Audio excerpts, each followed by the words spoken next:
ತಾವೆಲ್ಲರೂ ಮೊದಲನೇ ದಿವಸ ಚೆನ್ನಾಗಿ ಬಂದಿದ್ದೀರಿ.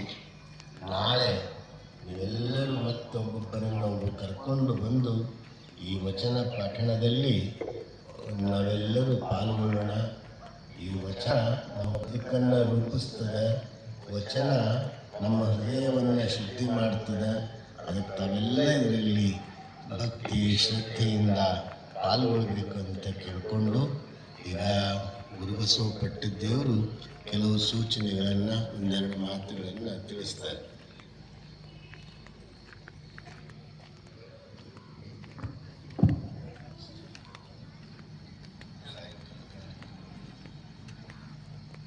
ಎಲ್ಲ ಪರಮ ಪೂಜ್ಯರ ಶ್ರೀಚರಣಕ್ಕೂ ತಮ್ಮೆಲ್ಲರಿಗೂ ಭಕ್ತಿಪೂರ್ವಕ ಶರಣು ಶರಣಾರ್ಥಿ. ಆತ್ಮೀಯ ಶರಣ ಬಂಧುಗಳೇ, ನಿಜಕ್ಕೂ ಬಸವಣ್ಣನವರ ವಚನ, ಬಸವಾದಿ ಶರಣರ ವಚನಗಳು ನಮಗೆ ಸದಾ ಸ್ಫೂರ್ತಿ, ಒಂದು ದಾರಿದೀಪ. ವಚನಗಳೇ ನಮಗೆ ಬೆಳಕು, ವಚನಗಳೇ ನಮ್ಮ ಸಂಪತ್ತು. ನಾವು ಯಾವುದೇ ಕಾರ್ಯ ಮಾಡುವಾಗ ನಮ್ದೇನಾದರೂ ಒಂದು ಅಂದ್ಕೊಂಡಿನಂಗೆ ಆಗಲಿಲ್ಲ ಅಂತಂದ್ರೆ ಒಂದು ರೀತಿ ನಮಗೆ ಭಾಳ ನಿರಾಶೆ, ತಾಪು, ದುಃಖಕ್ಕೆ ನಾವು ಹೆಜ್ಜೆ ಇಡ್ತೀವಿ. ಆ ದುಃಖದಿಂದ ದೂರ ಹೋಗ್ತಕ್ಕಂಥ ಶಕ್ತಿ ಕೊಡೋದು ಯಾವುದಾದ್ರೂ ಇದ್ರೆ ಅದು ವಚನದಲ್ಲಿದೆ. ಅಂಥ ವಚನ ಪಾರಾಯಣದಲ್ಲಿ ನಮ್ಗೆ ಬಸವ ಜಯಂತಿ ನಿಮಿತ್ತ ಈ ಪಾರಾಯಣಕ್ಕೆ ಇಲ್ಲಿ ತಾವು ಹೆಚ್ಚಿನ ಸಂಖ್ಯೆಯಲ್ಲಿ ಬಂದು ಇದು ಯಶಸ್ವಿ ಮಾಡಿರಿ ಅಂತಕ್ಕಂಥ ಮಾತನ್ನು ತಿಳಿಸಿ, ಇವತ್ತಿನ ದಿವಸ ಬಾಬಾ ಸಾಹೇಬ್ ಅಂಬೇಡ್ಕರ್ ಅವರ ಜಯಂತಿ. ಭಾರತ ಸಂವಿಧಾನವನ್ನು ಕೊಟ್ಟವರು ಬಾಬಾ ಸಾಹೇಬ್ ಅಂಬೇಡ್ಕರ್ ಅವರು. ಜಗತ್ತಿಗೆ ಸಂವಿಧಾನ ಕೊಟ್ಟವರು ಅದು ಜಗಜ್ಯೋತಿ ಬಸವಣ್ಣವರು. ಆ ವಚನ ಸಾಹಿತ್ಯದಲ್ಲಿ ಇದ್ದಿದ್ದೇ ಆ ಸಂವಿಧಾನದಲ್ಲಿದ್ದಿದ್ದೇ ಅದು ವಚನ ಸಾಹಿತ್ಯದಲ್ಲಿದೆ. ಅಂತ ಬಾಬಾ ಸಾಹೇಬ್ ಅಂಬೇಡ್ಕರ್ ಅವರ ಜಯಂತಿಯ ಎಲ್ಲರಿಗೂ ಶುಭಾಶಯ ಹೇಳಿ, ಸಾಯಂಕಾಲ ಯಥಾವತ್ತು ಮನ್ನಿರಂಜನ ಪ್ರಣವ ಸ್ವರೂಪಿ ಶಿವಾನಂದ ಮಹಾಸ್ವಾಮಿಗಳವರ ಪ್ರವಚನ ನಡೀತದೆ. ಅದು ಮುಗಿದ ತಕ್ಷಣ ಸೈನಿಕರಿಗೆ ಈ ಅಮೃತ ಮಹೋತ್ಸವದ ನಿಮಿತ್ತ 75 ಮಹನೀಯರಿಗೆ ಇಲ್ಲಿ ಇವತ್ತು ನಾವೇನಾದರೂ ಇಷ್ಟು ಚಲೋ ಇದ್ದೀವಿ ನಾವು ಭಾರತದಾಗ ಅಂದ್ರೆ ಅದಕ್ಕೆಲ್ಲ ಮೂಲ ಅಂತಂದ್ರೆ ಗಡಿ ಕಾಯ್ತಕ್ಕಂಥವ್ರು ಸೈನಿಕರೇ. ಅಂಥ ಸೈನಿಕರಿಗೆ ಇಲ್ಲಿ ಸನ್ಮಾನ ಸಮಾರಂಭ ನಡೀತದೆ. ತಾವೆಲ್ಲರೂ ಹೆಚ್ಚಿನ ಸಂಖ್ಯೆಯಲ್ಲಿ ಬಂದು ಕಾರ್ಯಕ್ರಮವನ್ನು ಯಶಸ್ವಿ ಮಾಡಬೇಕು. ಈಗ ದಾಸೋಹಿಗಳಾಗಿರ್ತಕ್ಕಂಥ ನಮ್ಮ ವಂಕೆಯವರು ಬಂದು ಇಲ್ಲಿ ಆಶೀರ್ವಾದವನ್ನು ಪಡ್ಕೋಬೇಕು. ಇಲ್ಲಿ ಆರತಿಗೆ ನಡೀತದೆ. ಈ ಒಂದು ಸಮಿತಿಯ ಅಧ್ಯಕ್ಷರಾದ ಮಲ್ಲಮ್ಮ ಆರ್ ಪಾಟೀಲ್ ತಾಯಿಯವರು ಅವರ ಒಂದು ಪರಿಶ್ರಮದಿಂದ ಇಲ್ಲಿ ಎಲ್ಲರೂ ಹೆಚ್ಚಿನ ಸಂಖ್ಯೆಯಲ್ಲಿ ಬಂದಿರಿ. ಇವತ್ತು ದಾಸೋಹಿಗಳಾಗಿರ್ತಕ್ಕಂಥ ಲಿಂಗೈಕ್ಯರಾಗಿರ್ತಕ್ಕಂಥ ಸಿದ್ದರಾಮಪ್ಪ ವಂಕಿಯವರು ಭಾಳ ನ್ಯಾಯನಿಷ್ಠೂರಿ. ಅವರು ಮಟ್ಟದ ಮೇಲೆ ಅಪಾರ ಭಕ್ತಿ ಶ್ರದ್ಧೆ ನಿಷ್ಠೆ ಉಳ್ತಕ್ಕಂಥವ್ರು. ಅವರ ಒಂದು ಇದ್ರ ನಿಮಿತ್ತ ಇಲ್ಲಿ ದಾಸೋಹವನ್ನು ಮಾಡಿದ್ದಾರೆ. ವಂಕೆ ಪರಿವಾರದವ್ರು ಬಂದು ಆಶೀರ್ವಾದವನ್ನು ಪಡ್ಕೋಬೇಕು. ಎಲ್ಲರೂ ಈ ಪಾರಾಯಣ ಈ ಮಹಾಮಂಗಲ ಆಗಿದ್ದ ಮೇಲೆ ಇಲ್ಲಿ ತಮಗೆ ಪ್ರಸಾದ ವ್ಯವಸ್ಥೆ ಇದೆ. ಎಲ್ಲರೂ ಪ್ರಸಾದವನ್ನು ಸ್ವೀಕರಿಸಿ ಸಾಯಂಕಾಲ ಸರಿಯಾಗಿ 6 ಗಂಟೆಗೆ ತಾವು ಮತ್ತೆ ಇಲ್ಲಿ ಕಾರ್ಯಕ್ರಮ ನಡೀತದೆ. ಎಲ್ಲರೂ ಕಾರ್ಯಕ್ರಮ ಯಶಸ್ವಿಗೊಳಿಸಬೇಕು. ಎಲ್ಲರಿಗೂ ಶರಣು ಶರಣಾರ್ಥಿ. ಈಗ ಎಲ್ಲರೂ ಎದ್ದು ನಿಂತು ಮಂಗಲವನ್ನ ಮಾಡೋಣ.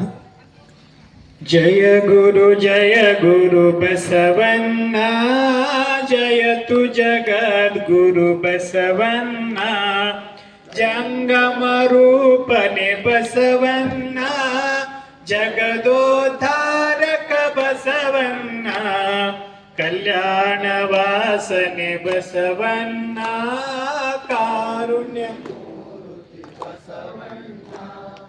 ಕಾಯಕ ಯೋಗಿಯ ಬಸವಣ್ಣ, ಕೈವಲ್ಯದಾತನೆ ಬಸವಣ್ಣ, ನಿರಗುಣ ರೂಪನೆ ಬಸವಣ್ಣ, ನಿಷ್ಕಲ ಲಿಂಗನೆ ಬಸವಣ್ಣ, ಅಕಾರ ಉಕಾರ ಮಕಾರ ಮೂಲ ಓಂಕಾರ ನೀನೆ ಬಸವಣ್ಣ, ಪ್ರಭುವಿನಿ ಬಸವಣ್ಣ ಪತಿತ ಪಾವನ ಬಸವಣ್ಣ ಭಕ್ತರ ಪ್ರಾಣನೆ ಬಸವಣ್ಣ ಭವ ಭಯ ತಾರಕ ಬಸವಣ್ಣ ಕಿಂಕರ ನೀನೆ ಬಸವಣ್ಣ ಶಂಕರ ನೀನೆ ಬಸವಣ್ಣ ಮಾಂಕು ಮಾನವರ ಮದವನು ಹರಸಿದ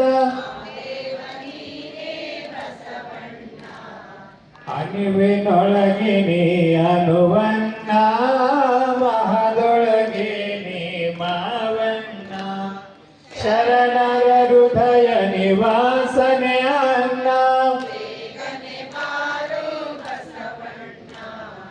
ಜಯ ಗುರು ಬಸವಣ್ಣ ಜಯತು ಜಗದ್ಗುರು ಬಸವಣ್ಣ ಜಯತು ಜಗದ್ಗುರು ಬಸವಣ್ಣ ಜಯತು ಜಗದ್ಗುರು ಬಸವಣ್ಣ ಬಸವಣ್ಣನೇ ತಾಯಿ ಬಸವಣ್ಣನೇ ತಂದೆ ಬಸವಣ್ಣನೇ ಪರಮ ಬಂಧು ಎನಗೆ ವಸುದೇಶ ಕಪಿಲ ಸಿದ್ಧ ಮಲ್ಲಿಕಾರ್ಜುನ ನಿಮ್ಮ ಹೆಸರಿಟ್ಟ ಗುರು ಬಸವಣ್ಣನಯ್ಯ ತಂದೆ ನೀನು ತಾಯಿ ನೀನು ಬಂಧು ನೀನು ಬಳಗ ನೀನು ಎನಗೆ ನೀವಲ್ಲದೆ ಮತ್ತಾರು ಇಲ್ಲವಯ್ಯ ಕೂಡಲ ಸಂಗಮ ದೇವ ಹಾಲಲ್ಲದ್ದು ನೀರಲ್ಲದ್ದು ನಿಮ್ಮ ಧರ್ಮ ಶರಣ ಸತಿ ಲಿಂಗಪತಿ ಹರ ಹರ ಮಹಾದೇವ ಬಸವ ವಿಶ್ವಗುರು ಬಸವಣ್ಣನವರಿಗೆ ಸದ್ಗುರು ಚನ್ನ ಬಸವೇಶ್ವರರಿಗೆ ಪರಮ ಪೂಜ್ಯರ ಸತ್ಯ ಸಂಕಲ್ಪಕ್ಕೆ ಎಲ್ಲರಿಗೂ ಶರಣಾರ್ಥಿಗಳು. ತಾವೆಲ್ಲರೂ ಪ್ರಸಾದವನ್ನು ಸ್ವೀಕರಿಸಿ ಹೋಗಬೇಕು ಮತ್ತು ಸರಿಯಾದ ಸಮಯಕ್ಕೆ ಸಾಯಂಕಾಲ ಇಂದಿನ ಪ್ರಸಾದ ದಾಸರಿಗಳು ಶ್ರೀ ನಿರ್ಮಲಾ ಸಿದ್ದರಾಮಪ್ಪ ವಂಕೆ ಅವರು ಪರಮ ಪೂಜ್ಯರಿಗೆ ಮೊದಲಿಗೆ ಗೌರವ ಅರ್ಪಣೆ ಮಾಡ್ತಾರೆ. ನಂತರ ಅದೇ ವಂಕೆ ಪರಿವಾರದ ವತಿಯಿಂದ ಪರಮ ಪೂಜ್ಯರಿಗೆ ಗೌರವ ಸಮರ್ಪಣೆಯನ್ನು ನಡೀತದೆ. ತದನಂತರ ಪೂಜ್ಯರಿಂದ ಶ್ರೀ ನಿರ್ಮಲಾ ಸಿದ್ದರಾಮಪ್ಪ ವಂಕೆ ಅವರಿಗೆ ಆಶೀರ್ವಾದವನ್ನು ಮಾಡಲಾಗ್ತದೆ. ಓಂ ಶ್ರೀ ಗುರು ಬಸವಲಿಂಗಾಯ ನಮಃ. ಓಂ ಶ್ರೀ ಗುರು ಬಸವಲಿಂಗಾಯ ನಮಃ. ಓಂ ಶ್ರೀ ಗುರು ಬಸವಲಿಂಗಾಯ ನಮಃ.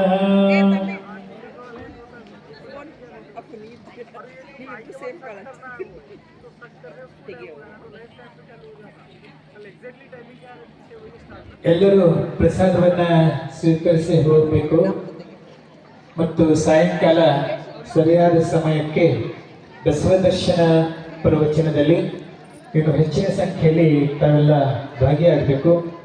ಇಂದು ವಿಶೇಷ ಕಾರ್ಯಕ್ರಮವನ್ನು ನಡೆಯಲಿದೆ. 75 ಸೈನಿಕರಿಗೆ ಸನ್ಮಾನ ಕಾರ್ಯಕ್ರಮ. ಅದರಲ್ಲಿ ತಾವೆಲ್ಲರ ಸಹಭಾಗ ಬಹಳ ಮಹತ್ವದ್ದು.